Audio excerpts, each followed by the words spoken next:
Television has the power to fascinate and terrify us, portraying murderers and disturbing criminals. The popularity of crime-based shows have always remained prominent in our society, with more TV dramas and documentaries continuously being made about the subject of crime. Audiences love to watch dramatic narratives and surprising twists that keep them guessing who the murderer is. Of course, sometimes reality can be stranger than fiction. On the rare occasion, the criminals have boldly appeared on TV shows after seeming to get away with their crimes, being foolish to think they won't get caught by authorities. These are 6 unsolved mysteries solved by TV appearances.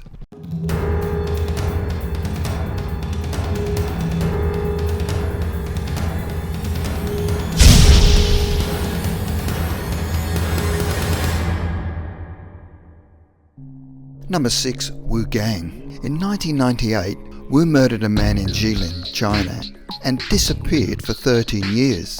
The police were left baffled by the case and could find no leads. However, Wu was to appear many years later on a Chinese dating show called Happy League by using the fake name Louis Huao. On this show, he was able to charm his audience with his soothing voice and charming personality, and using techno music to perform a dance. The winning female contestant was so enchanted that she chose to date him over 8 other contestants. She did not know that she was dating a killer. Fortunately for her, an anonymous caller had recognised this charming contestant called Louis as a suspect in a murder case from the 1990s. Police agreed that Louis did indeed resemble Wu and detained him on suspicion of being involved in the 1998 murder. Li Ang, a police officer from the Department of the Jilin Public Security Bureau, stated that Louis thought he was safe with his new identity and believed he could fool everyone, and was cocky enough to appear on the show.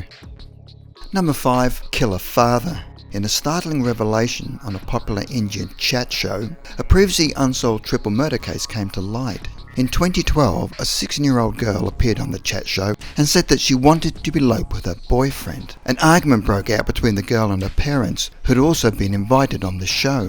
After a few minutes, the host was able to calm the family and advised they should go home and sort out their differences. But then the girl made an incredible accusation against her father, stating that she was too scared to return home with him because he had murdered 3 people and had buried their bodies in the family's compound in Villapuram district. At the end of the show, the family continued to argue before the father, Murugan, went home with his wife. Strangely, he was not arrested on suspicion of murder during the live broadcast, but promptly went on the run after telling his wife that she would never see him alive again. However, the police later went to investigate the Murugan family's home, and sure enough, 3 bodies were found buried in the backyard. Police stated that the 3 victims had asked Murugan to look after their gold jewellery, but unfortunately, when they came to collect their jewellery, Murugan had other ideas and decided to lace a meal he prepared for them with poison and murdered all 3, as he wanted the gold for himself. Unfortunately for Murugan, he was arrested along with his wife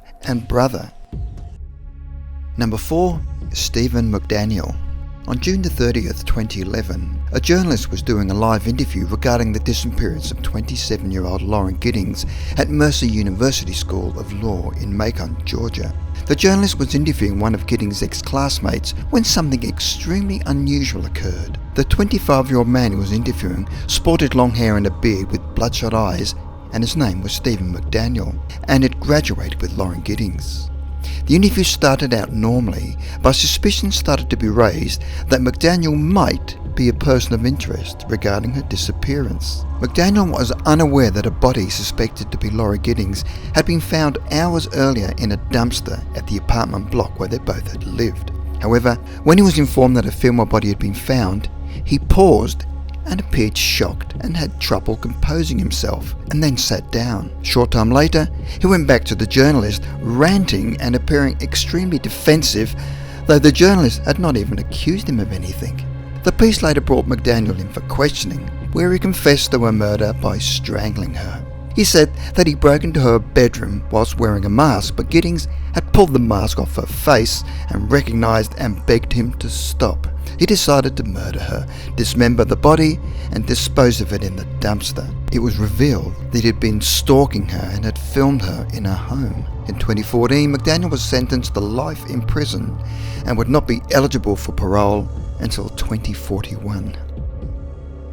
Number 3. Ian Huntley. On August the 4th, 2002, two 10-year-old girls called Holly Marie Wells and Jessica Amy Chapman disappeared. Ian Huntley, who was a school caretaker, was keen to help police with their investigation into the disappearance of Holly and Jessica. He was also the boyfriend of the girls' class assistant, Maxine Carr, at St Andrews Primary School. Huntley admitted that he was the last person to see the girls. A week and a half after they went missing, news reporter Jeremy Thompson conducted an interview with Huntley outside the house. Huntley begged for anyone with information to come forward. The fact that Huntley was so concerned about the girls' welfare gave the police no reason to suspect him of their disappearance. Brian Farmer, another journalist who had interviewed Huntley, was closely following the story and noticed some strange inconsistencies in Huntley's account and behaviour.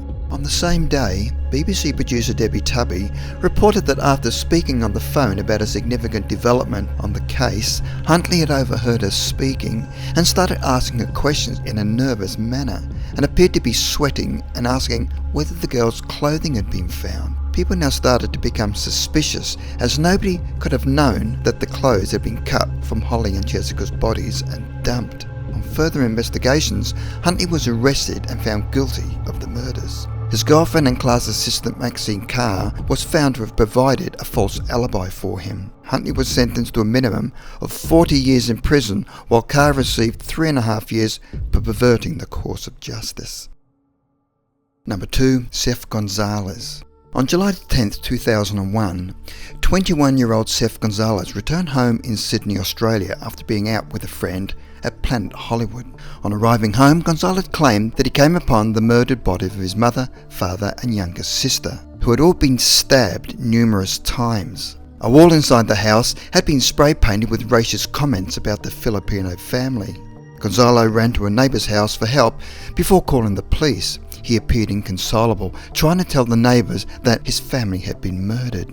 However, on arrival, the police had found no evidence to show there had been a break-in, and suspicions turned to Seth Gonzales. The situation worsened for Seth when he visited the accountant the following day, inquiring about his possible inheritance of about $1.5 million. A few days after the murders, he appeared on television, then was later taken in for questioning. During the press conference, Seth begged the killers to give themselves up and offered a reward of $100,000 for information about their murders. Seth had even sung a Mariah Carey song called One Sweet Day at the funeral in front of cameras, but the police were not falling for his insincerity and remained suspicious.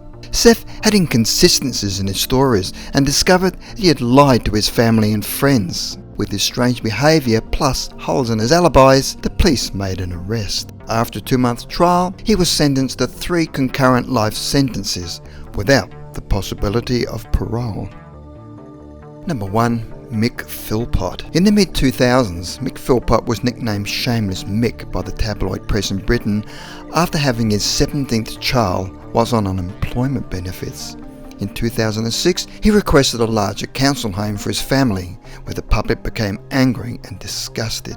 Philpott had made many TV appearances on talk shows and documentaries and became obsessed with his fame.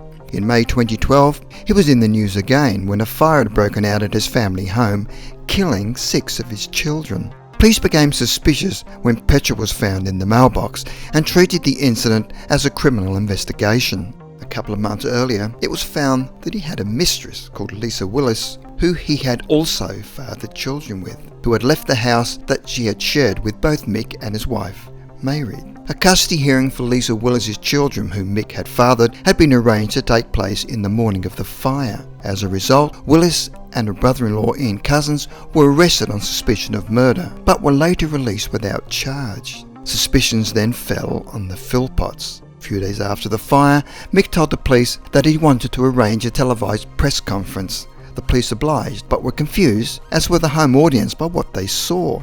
During the press conference, Mick mainly praised and thanked the police and firemen who had tried to save his children, but failed to call for any witnesses to the tragedy as would normally occur at such an event.